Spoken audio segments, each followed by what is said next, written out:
Hi there, we're live. We are live on YouTube. We're trying to get on Periscope right now, but I'm sorry I'm a little late. We're starting at a little after 12 today, 12:20. And I want to talk to you today about the 5 ingredients that you need to look out for a great sunscreen.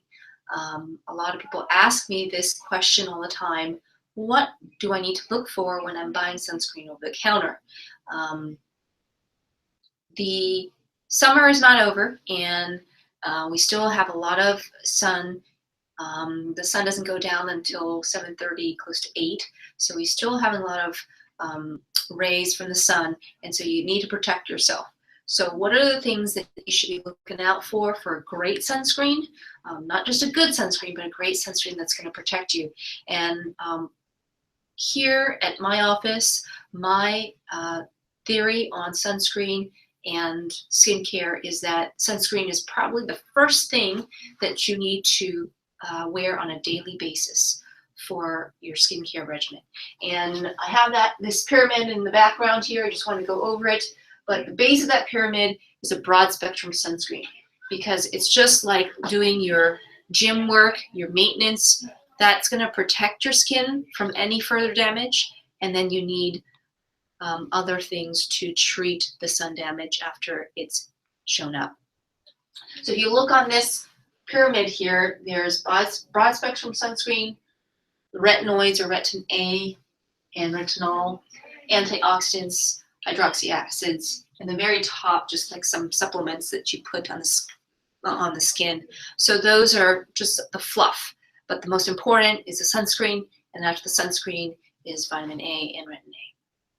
So in a sunscreen, what are some of the things that I want you to take away is, first, that it should be a broad spectrum covering UVA and UVB rays. So there's different wavelengths in the UV rays. They go the shorter wavelength, the UVA, and longer wavelength, UVB. The UVB is what causes your sunburns. It's what's causing some of the brown pigmentation. But UVA is what's causing aging. So the burns are what's created and can cause skin cancer. But the UVA needs to be covered too, because for those of you who don't want to get those wrinkles, want to treat those wrinkles, prevent them from happening, you've got to have coverage of UVA. And not all of the sunscreen over the counter will cover UVA. They'll cover parts of UVA and then call it a broad spectrum sunscreen, but you need to be aware of what's in the ingredient to know that it's covering the whole spectrum. And so I'm going to tell you the difference between a chemical sunscreen barrier and a physical sunscreen barrier. So what are in your physical sunscreen barriers? That is your titanium dioxide and zinc oxide. And those two are minerals. They're white minerals. If you've ever seen, you go out there, lifeguards wearing this white sunscreen, chalky, that is a physical sunscreen barrier. That means the rays come, they hit your face, and they get reflected off. So the rays aren't penetrating. That type of sunscreen covers a lot of the spectrum of the UVA and UVB, but at a sort of a base level. Then there's chemical sunscreens. Chemical sunscreens are like avobenzone, covers UVA. Octanoxalate, that's a very common one in the over-the-counter ones. That one covers mostly UVB. So you need chemical barriers too, and this is the reason why. Chemical sunscreens, what they do is they take the UV rays and they absorb the energy, and they don't cause it to pass through to your skin. Well, that serves as a great base layer, and then on top, I usually like to put a physical barrier, or vice versa. So physical barrier and then chemical barrier on top. The sunscreens also should be non-comedogenic. What that means is that it's not clogging the pores. When a lot of these sunscreens that you wear will clog pores because they're mixed with different chemicals, and they're used to prevent you from sweating and having the sunscreen go away. So you want something that is still sweat proof. So that's another ingredient of a great sunscreen. Sweat proof as well as waterproof, because you're going to be out there in the sun, whether you're doing some activities and you could be sweating, and you want a sunscreen that's going to still stay on despite the sweat and the water if you go into the water from the beach or swimming pool, whatever that activity might be.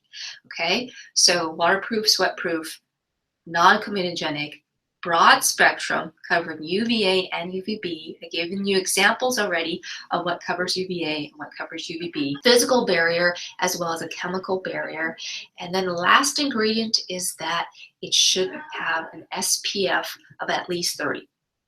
So I see some that are SPF 15, SPF 20. I'm guilty of that. I used to use something like that before I got into the medical field, and I thought that that was enough for facial sunscreen. Well, it's not. So SPF 30 covers at least 98% of the rays, 97 to 98% of the UV rays. That additional percentage, the 2 to 3%, even if you were to get an SPF 50 or SPF 70, those are just a false sense of security for your skin. You still need to reapply the sunscreen every 2 hours. That also includes on your face. So most people I will hear will say sunscreen on before they leave the house, but then they don't reapply when they go back out into the sun at the end of the day. So make sure you're applying it on your drives, especially here in Southern California. We're driving from place to place and we're in traffic for long periods of time. Make sure you have a sunscreen on your face before you drive. The left side of the face gets a lot of the sun. So there you have it, SPF 30, at least an SPF 30, a chemical sunscreen barrier, a physical sunscreen barrier, waterproof, sweat-proof, and also non-comedogenic. If you want to add some additional ingredients, in our sunscreen, we do have a melanin, which is a tint that makes it so that the sunscreen doesn't appear white and chalky. I'm sure you've seen people who look really white and pale from the sunscreen. Our sunscreen contains a little melanin, which gives it a little pigment. I have the sunscreen on right now, and I'm sure you can't tell. I actually use it sort of like a foundation, so it goes on really nicely and smoothly. The other thing that we have in our sunscreen is we have some antioxidants. As I said, in the pyramid, there's some other things that are helpful for the skin. An antioxidant like vitamin C helps to protect you from, it's a free radical scavenger, so it will pick up any damage, DNA damage that's been caused by the UV rays during the day. So it's helpful to have in your sunscreen. So vitamin C and then vitamin E as well. Okay, there you have it. Those are all ingredients and the bonuses that I just added there too for you. And check us out. We do have a skincare store that's going to be popping up by the end of the month. It's going to be Shopify, Faces by DRT. You can go to it off of our website. There should be a link showing up in the next few weeks. So check us out. Check out the products there. We have a ton of great products there, and I will put in some more information about our VIP program. Our VIP program, Gold and Diamond, they're both savings programs. It's money that you put away every month. It's like a membership, but the money that you put in goes into your own bank that you use here at our office. You do get a fixed discount off of skincare for the Gold. I think it's 10%, and I think it's a little bit higher for the Diamond program. So besides the skincare price, you also save on Botox, injections, fillers, and also surgery. On the Diamond program, you also get 2 skincare products that I personally pick out for you and your skin twice a year. So that's a great incentive with the Diamond program. All right, check it out, the information on our VI program on our website. You can find all that information. And thank you for tuning in today. And I hope to see you next Tuesday at noon. Thank you.